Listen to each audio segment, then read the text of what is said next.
Oui, vraiment, honnêtement, surtout que j'ai navigué un peu comme joueur beaucoup, puis comme entraîneur au niveau midget 3 les dernières années. C'est un bel honneur, bel accomplissement, si on veut, d'être entraîneur junior pour la prochaine saison. Peut-être pour situer les gens, c'est quel calibre qui joue les Diamants? Oui, dans le fond, ça s'appelle le Junior Elite. C'est des jeunes de 18 à 22 ans qui sont là pour la saison. En fait, il y en a beaucoup qui s'entraînent au sport-études. Il y en a aussi qui sont à l'extérieur aux États-Unis, qui viennent nous rejoindre pour l'été. Fait que, surtout des résidents Québec, ils viennent nous revoir, puis c'est là que la saison commence. Fait qu'il y a une tranche de 18 à 22 ans. Est-ce que c'est des joueurs qui éventuellement peuvent jouer pour les Capitales? Bien, en fait, le parcours au niveau du baseball, la plupart du monde à Québec pense que c'est justement junior et c'est directement les Capitales, mais le processus est tellement plus long. En fait, je vous dirais que souvent, ça passe par les collèges américains, les universités américaines, avant d'en revenir avec les Capitales. Fait que c'est pas tant un chemin direct. Capitales, c'est plus une ligue indépendante, c'est un peu plus complexe que ça, le monde du baseball. Mais souvent, il faut passer par les collèges d'université pour revenir ensuite se faire voir, ensuite. C'est comme du baseball indépendant un petit peu. Fait que si t'es pas repêché, exemple, par une des équipes du baseball majeur, ils peuvent te prendre aussi à travers ça. C'est comme le genre de processus qui peut se passer. On va en parler justement. Toi, ton processus à toi, tu avais commencé tout jeune à jouer au baseball? Tout jeune, vraiment, je pense que j'avais 4 ans ma première année avec Beaupré. Je pense que ça s'appelait les Dragons de Beaupré, que mon père coachait, et ainsi de suite. Fait qu'au fur et à mesure des années, bien, j'ai joué avec ça, avec Beauport, avec le bras de Beauport dans le 2A à partir du Moustique. Ensuite de ça, je suis allé jouer dans le midget 3. J'ai fait un petit séjour à Trois-Rivières, puis j'ai joué aussi à Lévis. Puis ensuite de ça, me faire repêcher dans le junior élite avec les Aigles de Trois-Rivières, étant donné que j'avais joué une année midget 3 avec les autres là-bas. Puis ensuite de ça, me faire échanger à Québec, puis j'ai terminé mes 2 dernières années, junior à peu près, pour les Diamants de Québec. C'est le même que j'ai fini mon stage de joueur de baseball. As-tu eu un petit parcours aux États-Unis aussi en même temps? Non, au zéro, je suis vraiment resté plus à Québec. C'était pas tant dans mes objectifs de percer un petit peu plus loin. Je savais que je connais mes limites un petit peu aussi. Oui, j'étais bon, j'avais mes forces, j'avais mes faiblesses, puis je savais que le monde du baseball junior, j'avais d'autres choses aussi qui m'attendaient ici, dont le monde du coaching. Fait que je savais que mon parcours se déroulait un petit peu plus ici.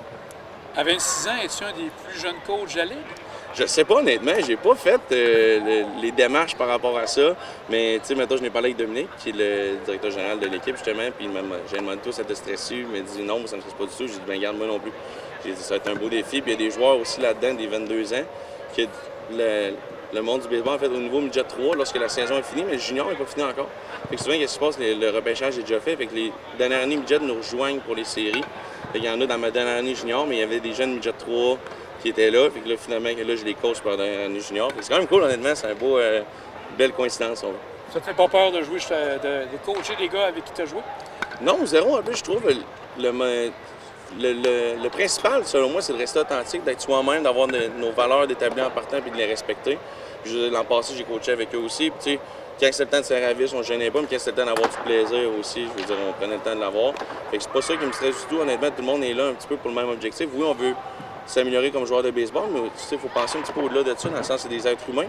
Je veux dire, il faut apprendre à devenir des meilleures personnes, c'est comment on se comporte dans la vie, comment être discipliné.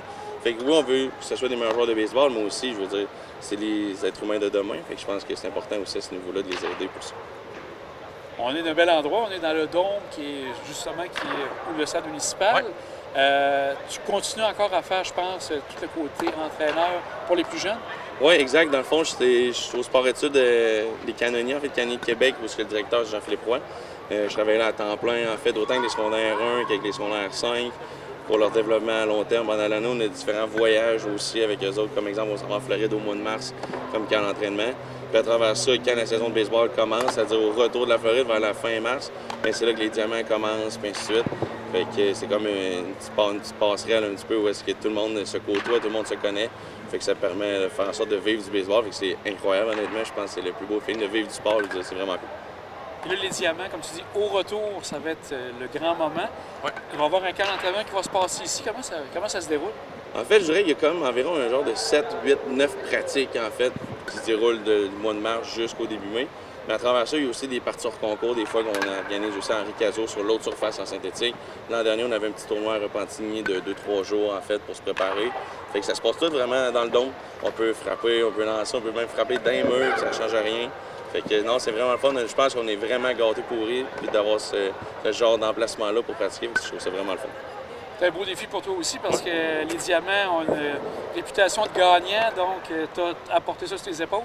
Exact. Bien, pas porter sur mes épaules, je dirais de juste respecter les valeurs, la culture des Diamants. J'ai joué avec eux durant 2 ans et demi. Et, tu sais, je trouvais que tout le monde était impliqué, tout le monde était là pour gagner, tout le monde était là pour les bonnes raisons, mais au-delà de ça, tout le monde avait du plaisir à venir. Puis je pense que c'est un peu la culture des Diamants. Oui, une culture de gagnant, mais au-delà de ça, je pense que c'est d'avoir du plaisir à venir au terrain, puis via ça, mais c'est là que les performances et les résultats peuvent suivre. Je veux dire, c'est avoir un bon climat d'apprentissage, j'ai toujours aimé ça. Les Alouettes, ça demeure encore l'équipe à battre. Oui, exact. C'est toujours une belle rivalité, en fait. T'sais. Puis ce qui est drôle là-dedans, oui, c'est une belle rivalité, mais dans le sens, il y a des joueurs aussi qui s'entraînent avec nous au sport études, on dit les Alouettes, mais tout le monde est ensemble, tout le monde est dans le même bassin, fait que c'est le fun, on se côtoie. Puis sur un terrain de baseball, oui, des fois on s'agace d'un bord puis de l'autre, mais avant le match, après le match, je veux dire, crime, ça reste au-delà de ça, des collègues, des amis, des jeunes que tu coaches aussi au sport études.